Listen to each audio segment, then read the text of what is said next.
I'm Corbett Wall with DVAuction, here with your feeder flash for Thursday, December the 19th, brought to you in part by the VITALIX Corporation.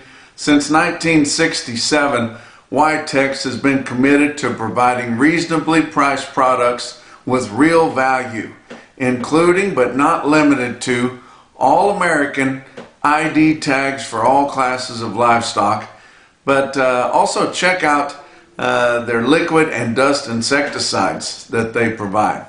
For more information, go to y-tex.com.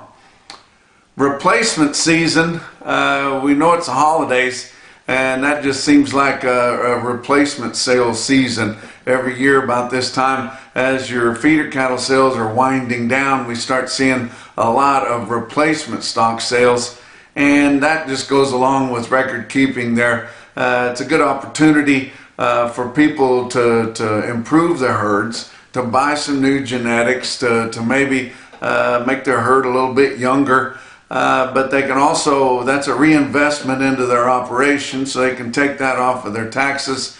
And especially this year when pretty much everybody has if they didn't, it's their own fault probably. If they sold cattle, they got along really well.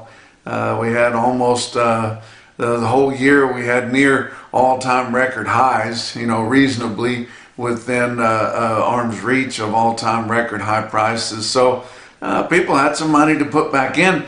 But I've always said this about replacement female sales. They're the last to come up when we see the market come up, and they're the last to go down whenever the market recedes a little bit. But these replacements that we've seen sell here the last several weeks here at the very end of the year are not nearly as high in comparison as your calves and your feeders are. They might sound pretty high because they're new highs, and I don't know that we've reached all-time record highs yet for replacement stock. I mean, you can always, it's kind of like a horse sale. You can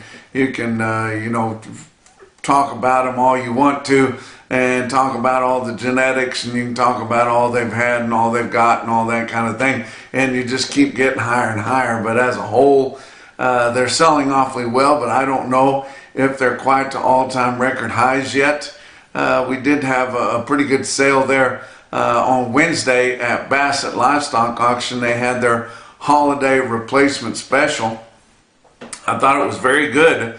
And it's going to sound high, but I've heard of replacement stock selling higher. But the bred heifers at Bassett on Wednesday sold from 29 1/4 to 33 1/4 for the most part. The Kenner outfit had some sell as high as 3,700, so I thought that was awfully good. Your young bred cows sold from 2,900 to 3,550. That's very, very good.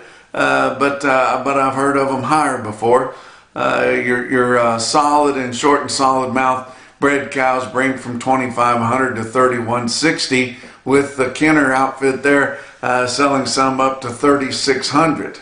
So they must be doing some things right. But very, very impressive replacement sale there at Bassett Livestock Auction. Like I said, that's where they make the best cattle in the world. Why wouldn't you want to go into that area to try to replace or to fill some spots within your herd? But very impressive sale there. If you listen to the news or on TV or the radio, you heard them talking all about government spending. Here late in the year, they're trying to pass a resolution, and it's just going to keep kicking the can down the road with some huge spending in there. I think maybe we should just get this government on into the Trump administration, and then give Yvonne and Vivek opportunity to start tightening some strings a little bit and cutting down on all this spending.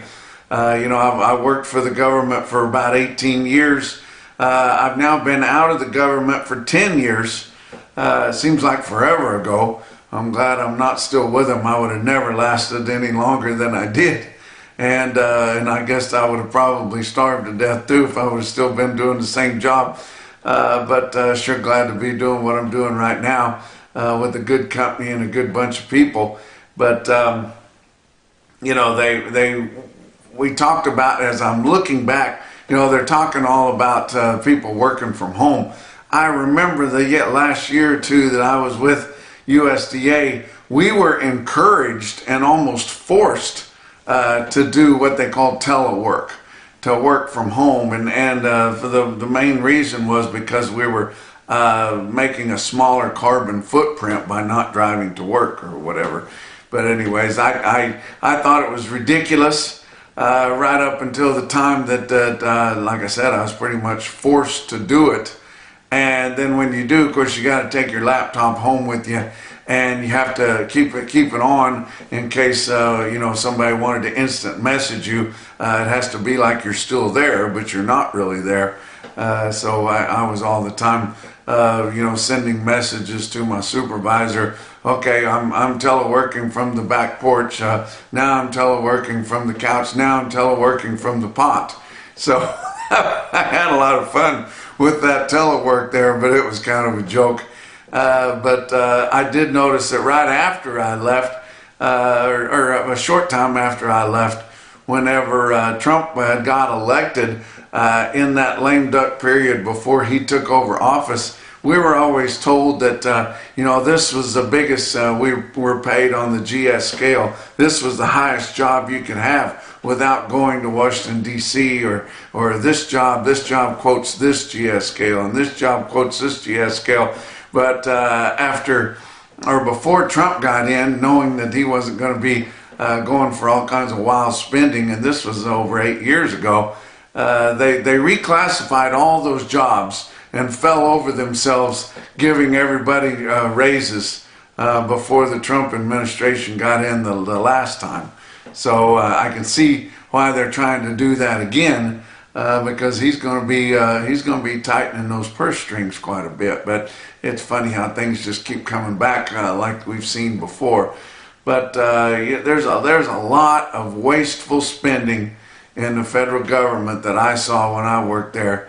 And, you know, just within the small part that I was in, small division that I was in, especially, and then watching them afterwards, they had all reclassified all their jobs, where basically what you had is a whole bunch of chiefs and no Indians. There was nobody to actually do the work because everybody had classified themselves too high to do the work.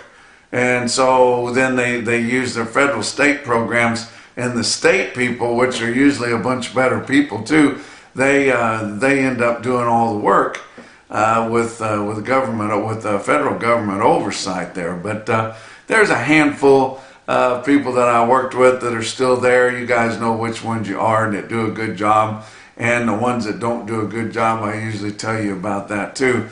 But let's talk about your board on Wednesday. December live cattle futures were down 95 cents at 191.30. February down $1.42 at 188.32. Your back months were down 42 cents to down $1.10. January feeder cattle were down 47 cents at 257 smooth. March was down 90 at 257.37, and your back months down 50 cents to down 97. It wasn't as much as it was up, you know, the day before. So just kind of vacillating up and down, back and forth. That's kind of what markets do until they get close to the end and they have to meet up.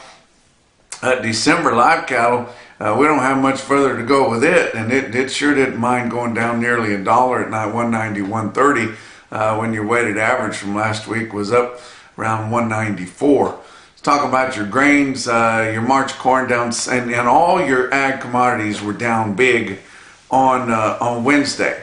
And it's kind of funny because, you know, they did come out with the Fed lowering interest rates 1/4 of a point. And after that happened, the stock market went down big. I guess they was hoping for more than that. We were never told that we were going to see more than that. So I'm not sure why it saw that as a negative. But your March corn was down 6 1/4 cents a bushel at 437 1/4. January beans down 25 cents a bushel at 951 3/4. Hard red winter wheat for March down 3 3/4 cents a bushel at 548 3/4. Let's talk about your fat cattle trade, sponsored by Legacy Beef Cooperative, guys. This is a new thing that's going to be coming on. I think it's a sound investment. You'll be able to trade those kill slots and also be invested in a new and very modern and efficient packing plant. Check that out if you haven't already. We did see a little bit of trade in the northern plains like we typically see middle of the week. It's looking close to steady, though all the trades have been on the upper end of steady, upper end of last week's price spread. So I wouldn't put it out of the realm to see a little bit more dollars being put on the market, and we could see that. Be interesting to see how things go on through the rest of the week. Iowa sold 700 head on Wednesday. They've only sold 1,300 for the week. Live prices on Wednesday 194 to 195. Dress price from 303 to 305. Nebraska sold 1,500 on Wednesday, 1,800 for the week, 194 to 195 and a half live, and 304 to 305, and those were all well up into last week's price range. Of course, we haven't seen anything out of Kansas or Texas so far this week. Couple of good fat cattle auctions. I love to give you those because we have actual competition in there, and they were both dollars higher. Sioux Falls Regional Livestock in Worthing, South Dakota sold 1,100 head of slaughter cattle, including the cows and bulls and the other classes. But conventional fat steers and heifers sold $2 to $5 higher, from 191 to 196. Your program cattle, drug-free or non-implanted, from 192 to 197. Glacial Lakes Livestock in Watertown, South Dakota had a good run. About 900 head of slaughter cattle there. Conventional fat sold $3 to $4 higher, from 188 to 192, and the programs from 192 to 197. Fat Holstein steers from 163 to 170, and big fat fed cows from 132 to 139. Box beef cutout values were some lower on Wednesday, with choice cuts down 79 cents at $314.84. Your selects down $2.95 at $285.55. Your slaughter 364,000 leading up to the holiday week. That's exactly the same as this point last week. 7,000 less than the same week a year ago. We're getting very close to the end of the year. A lot of our sales, our early week sales, most of them have had their last sale for the year. A lot of sales are going to be closed the full 2 weeks. All of them will be closed at least 1 week. We're going to have some sales like December the 30th, maybe the 31st, not for sure. But there'll be a few sales, but for the most part, everybody is kind of winding down here for their Christmas break. And wanted to give you a heads up on the feeder flash. We will have a feeder flash for Monday to start the week out with some sales going on this weekend. We will have a feeder flash for Monday, but then we won't have another feeder flash until the next Monday or later on.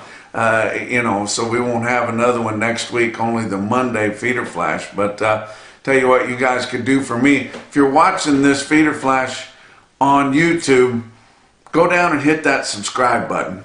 Doesn't cost you anything, doesn't do anything. It'll just make this report come up quicker whenever you open your YouTube. But I'd like to see how close we could get to 20,000 here at the end of the year. We're running about 19,300 right now, so I'd love to see if we could get over 20,000 here at the end of the year. But we'd appreciate it if you would subscribe to this on YouTube. But talk about what else is going on. The Punchy Pick of the Month, we're having a lot of fun with that, guys. And of course, we couldn't do it without our sponsors for that. Beaver Feed Company, Beaver, Oklahoma. Beaver County Stockyards is a big part of it, and they helped us get that thing kicked off. And I did notice that Beaver County Stockyards had their last sale on Wednesday, the cow sale they had, and they noted on social media that they sold over 200,000 head through the ring. That is serious. That is a major sale barn, guys.